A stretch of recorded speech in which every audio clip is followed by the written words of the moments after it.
Hola, mi nombre es Carlos Figuera y soy un ilustrador. He trabajado en distintos campos creativos como la publicidad y el diseño. Pero lo que más me divierte es hacer libros ilustrados y aplicaciones móviles para niños. Me gusta el formato de libro físico para contar historias. Por medio de estos libros puedo enseñar, entretener o divertir a pequeños y grandes lectores. Mis libros han sido publicados en distintos países por editoriales como Edelvives, Santillana, Macmillan, Una Luna, entre otras. Mis ilustraciones están llenas de personajes curiosos en situaciones graciosas y habitan en escenarios muy coloridos.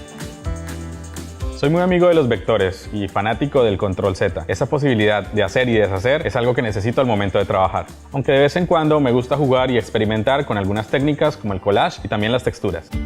Pienso que el estilo de un ilustrador no lo define únicamente la técnica, sino también las historias que tiene por contar con sus imágenes.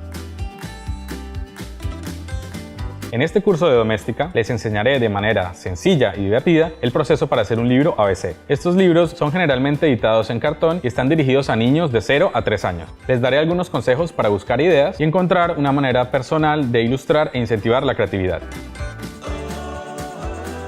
Primero les hablaré acerca de mis influencias y sobre el estilo personal. Volveremos a ser niños y le vamos a perder el miedo a dibujar. Vamos a encontrar muchas ideas en nuestras agendas de bocetos. Después nos meteremos a fondo en el desarrollo de un proyecto editorial y les mostraré algunos libros de referencia. Más adelante escribiremos una historia sencilla y aprenderemos cómo darle un giro interesante con un elemento sorpresa. Dibujaremos los bocetos de los personajes y luego vamos a pasar a colorizar. Les daré algunos consejos para crear una paleta de color y elegir una tipografía que funcione para sus libros. Haremos un storyboard y un calendario de trabajo. Después pasaremos a hacer las ilustraciones y hablaremos sobre temas legales y por último el montaje del libro. De este modo tendremos nuestro libro listo para presentar a las editoriales. Para este curso es necesario que tengas conocimientos básicos de dibujo y técnicas de ilustración. Vas a necesitar lápiz, una agenda de bocetos, un computador con Adobe Illustrator o Photoshop y una tableta digital. Este curso está dirigido a personas creativas que estén interesadas en el maravilloso mundo de las publicaciones infantiles.